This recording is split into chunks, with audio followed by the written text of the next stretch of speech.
We're joined now by Steve O'Donnell, our Chief Racing Development Officer and Executive Vice President. Steve, if you could just touch on the qualifying today, and then we'll open up for questions. Thanks, David. Yeah, I wanted to make a few comments on the qualifying session today, and I think, as everybody knows, this format was put together by NASCAR, with feedback from the industry, but ultimately to be as exciting as possible. And we used it last year in Daytona for the summer race. We made some adjustments from there going into Talladega. Obviously learned throughout that, and then came into Daytona with some minor adjustments for the Daytona 500 as well. And so if you look at group qualifying as a whole, we felt it worked really well, but certainly there's some challenges on super speedways. And one of the reasons we moved away from single car qualifying is, I think you've heard that from the drivers as well. A lot of things go into it: aero packages, oils, different setups based on one lap, not really based on a race setup. You heard Jeff Gordon and others also talk about putting it back in the driver's hands a little bit more, and those are things that we liked. I can say we certainly don't want to see wrecks of any kind. Not lost on us how much work goes into these cars by the teams, the efforts for our biggest race of the year. And I'd close by saying I believe we've got a really good track record of making adjustments where we need to. So we'll certainly evaluate what took place today. We'll continue to get feedback from the industry, from the drivers, as we did to get to where we were today.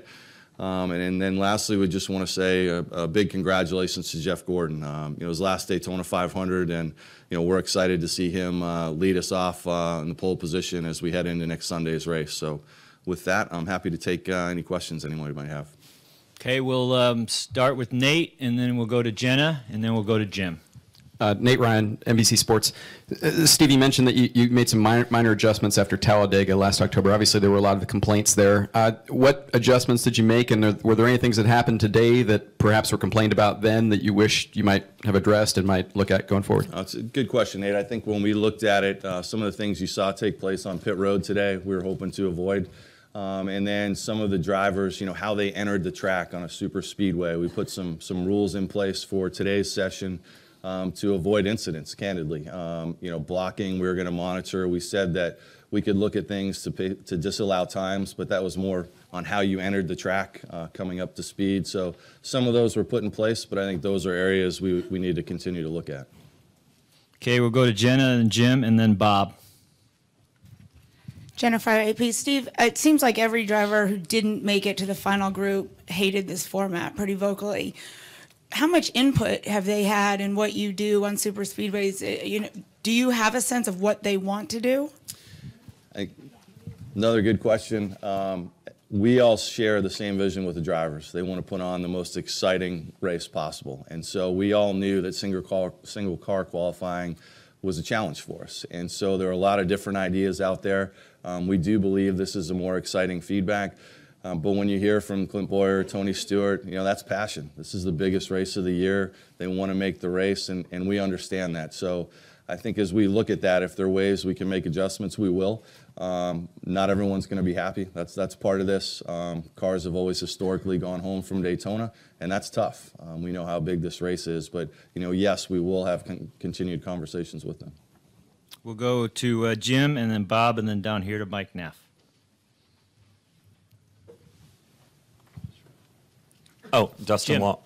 No, sorry. Go ahead, Dustin, then back down to Jim. Sorry. Dustin Long, NBC Sports. Steve, Brian has talked about in the past that he's fine with drivers making comments, but don't disparage the product. And certainly some of the comments that came out, I guess, what's NASCAR's stance on the comments of Clint Boyer and Tony Stewart?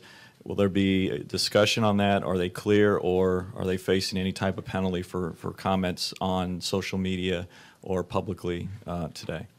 Yeah, I think what Brian has said is you can take us on. We're NASCAR. That's part of our job. And when I look at the comments that Clint made or Tony made, those are based on wanting to see the best racing out there. So, certainly tough to hear, but, those are things we got to have conversations with them and work with those guys to figure out if there's a better way to do it. We will do that. but it's not something that we're going to go find the drivers for today. Let's go down to Jim, and then over to Bob, and then down here to Mike Neff. So Jim Utter, right over here, please. Jim Utter, Charlotte Observer. I think you kind of touched on this in your answer to Nate, but would you say that most of the problems that you heard from participants today about what transpired were more a result of teams and drivers gaming the system or the format itself? I think what you saw today was all of the above, Jim. Congratulations, Jeff. Hey, Jeff, can you... Thank you, Jeff. Thank you. Thank you. That concludes my remarks. Thank you. Thank you. Oh, man. No, I think it's a good question, Joe. I think it's with any format we put together, even the Daytona 500 as a race. There's strategy that goes into it.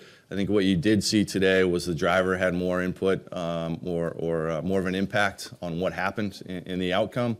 But there are things we can learn from that. We don't want to see wrecks. If there's a way to avoid that, a lot of you talked to us about qualifying races, and that could be a result of those as well. So we'll take a look at all of those things and see what the best thing we can do is if we need to make adjustments.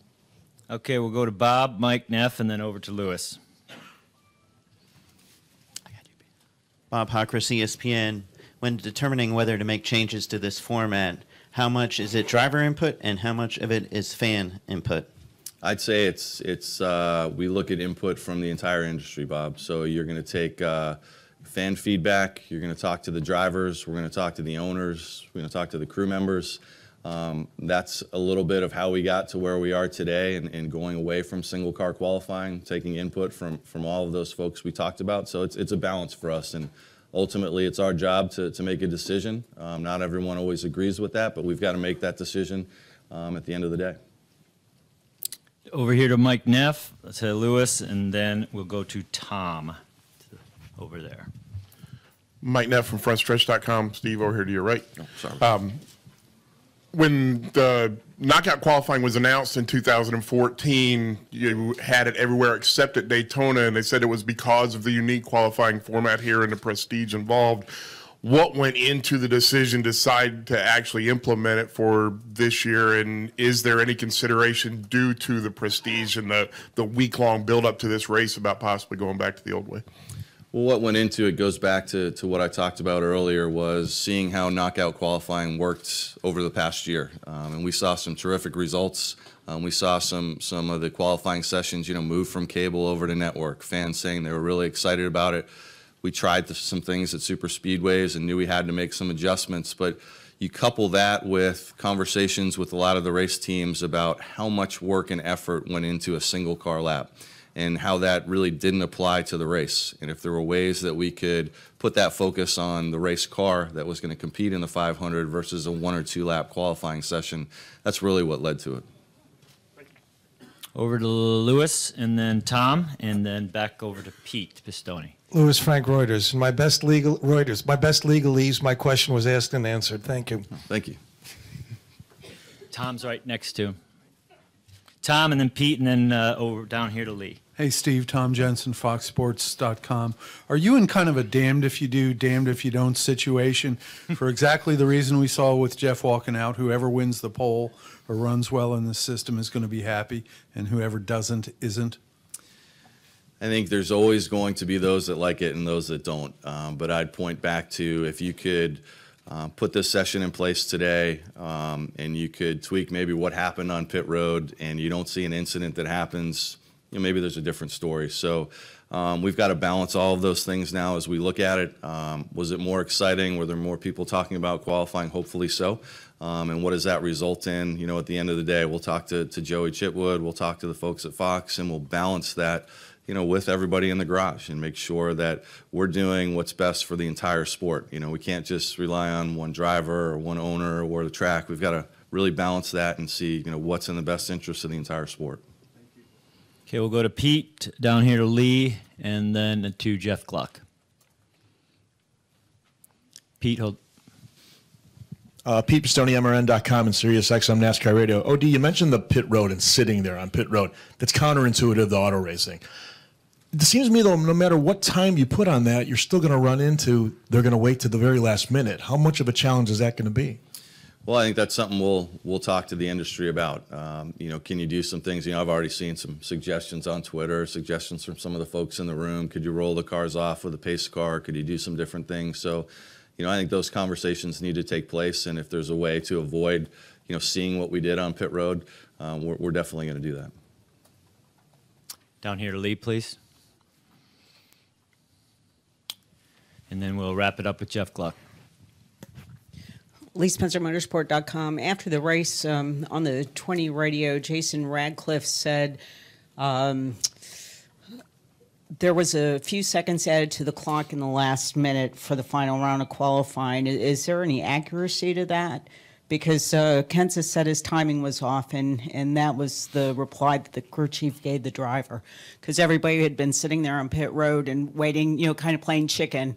And he basically said that time was added to the clock. And, for us novices, I just don't know how that's possible. I don't either. I looked at the clock and our timing and scoring system, and that last session, everybody made it in the time that we had on the clock. There weren't any adjustments made. Thank you. All right, we'll wrap it up with Jeff Gluck. Jeff Gluck, USA Today. I understand that you still want to get feedback from the industry and evaluate things, but as it stands now, was NASCAR happy with how today's session unfolded? I think it's a balance, Jeff. I think, Jeff Gordon on the pole, certainly, his last Daytona 500 is great. Seeing the incident that took place is not. And so it's a balance. We've got to take everything kind of in stride. We see new things every day and have to make decisions on that. So overall, I think, we're happy about the excitement of the qualifying session, but we've got to look at, if there's adjustments we can make to continue to improve it, we're going to do that. All right, thanks, Steve. Appreciate it. Thanks, everybody.